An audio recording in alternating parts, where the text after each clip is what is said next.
आज ये मनरेगा बचाओ संग्राम है। मनरेगा का पूरे देश में चाहे जो भी हो, लेकिन पंजाब में इस योजना का इमोशनल अटैचमेंट है, क्योंकि इस योजना का संबंध पूर्व प्रधानमंत्री डॉक्टर मनमोहन सिंह जी से है। आपको सबको पता है, आज हमारी इतनी बड़ी संख्या में यहां पर महिलाएं उपस्थित हुई हैं। ये जो सोच थी मनरेगा की, ये सोच भी एक महिला की सोच थी, श्रीमती सोनिया गांधी जी की सोच। और उस सोच को जमीन पर लाने का काम यदि किसी ने किया तो हमारे पूर्व प्रधानमंत्री आदरणीय मनमोहन सिंह जी ने किया। निश्चित तौर पर मैं हमारी महिलाओं को बहुत बहुत धन्यवाद करती हूं, जो इतनी बड़ी संख्या में यहां पर वो सारे लोग उपस्थित हुए हैं। हमारी माताओं से कहना चाहती हूं कि आप सबको पता है कि मनरेगा जब बना तो उस मनरेगा में, उस कानून में यह प्रावधान था कि 33% हमारी महिलाओं को इसमें मजदूरी मिलेगी, रोजगार मिलेगा, उसकी गारंटी थी। लेकिन मुझे यह बताते हुए खुशी हो रही है कि आरक्षण तो 33% का किया गया, लेकिन जब इसमें रोजगार शुरू हुआ तो हमारी महिलाओं ने इतने आगे बढ़कर काम किया कि वो 33% कब 50% को पार कर गया पता ही नहीं चला। तो मैं आप लोगों को बधाई देती हूं और ये कहना चाहती हूं कि इस मनरेगा के लिए भारतीय जनता पार्टी ये प्रचार कर रही है कि हमने मनरेगा में पहले 100 दिन के रोजगार की गारंटी थी, अब हमने 125 दिन कर दिए हैं।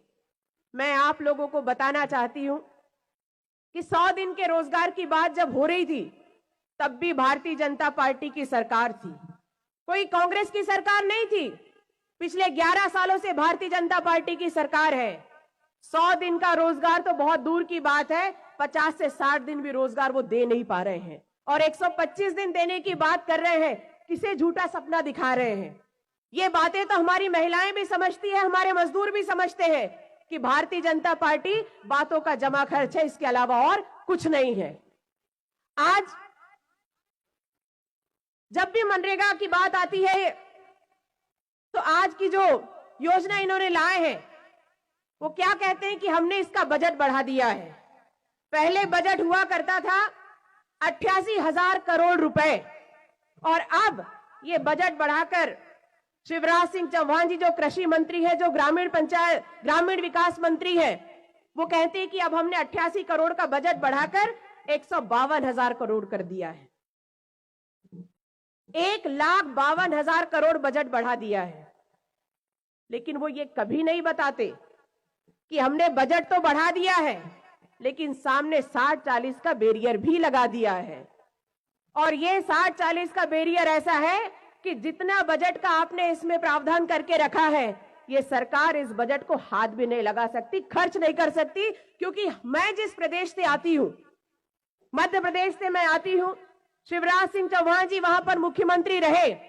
मुझे अच्छे से याद है कि जितनी योजनाएं केंद्र सरकार, केंद्र प्रवर्तित जितनी योजनाएं थी, उन सब में 60-40 का जिस योजनाओं में रेशो था, एक समय वो आया मध्य प्रदेश सरकार का कि सरकार को चिट्ठी लिखनी पड़ गई कि जिस योजना में 60-40 का रेशो है, उस योजना में हमारी सरकार के पास अपना हिस्सा खर्च करने के लिए पैसा नहीं है, तो इन योजनाओं को भी रोक दिया जाए क्योंकि हमारी सरकार के पास पैसा नहीं है। और उस समय केंद्र में भी बीजेपी की सरकार थी और राज्य में भी बीजेपी की सरकार थी। ऐसी स्थिति में आज जब आपने इतना बड़ा बजट इसमें दिया है, आप इससे ज्यादा भी दे सकते हैं, क्योंकि आपको पता है, प्रधानमंत्री जी को पता है कि बजट इतना दिया है, इससे बढ़ा भी देंगे तो हमको कोई फर्क पड़ने वाला नहीं है, क्योंकि ये बजट खर्च नहीं होगा। आप सबको जी बिल्कुल, आप सबको पता है कि जो बजट जब खर्च ही नहीं होगा, ये बात तो हमारे वित्त मंत्री जी को भी पता है, वित्त के सेक्रेटरी को भी पता है, सरकार के सेक्रेटरी को भी पता है कि ये बजट कितना भी बना दे, लेकिन इसको हम खर्च नहीं कर सकते।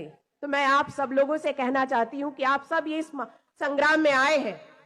ये तो शुरुआत है संग्राम, जिस दिन कांग्रेस के कार्यकर्ताओं ने इस मनरेगा में जो परिवर्तन इस सरकार ने किया है, इस बात को गांव-गांव तक और एक-एक कार्यकर्ता तक और एक-एक मजदूर तक पहुंचा दिया, एक-एक किसान तक पहुंचा दिया, तो जिस सरकार ने इस योजना को बदला है, जिस कानून को बदला है, वो आप देखना, जिसने ये कानून बदला है, ये संग्राम गांव तक पहुंच गया, तो कानून बदलने वाली, इस योजना को बदलने वाली सरकार बदल जाएगी। बस हम सबको ये प्रण करना है कि कांग्रेस का एक एक कार्यकर्ता इस योजना को लेकर जमीन तक जाए, और मुझे विश्वास है कि इसकी शुरुआत पंजाब से होगी। आप सबका बहुत बहुत धन्यवाद।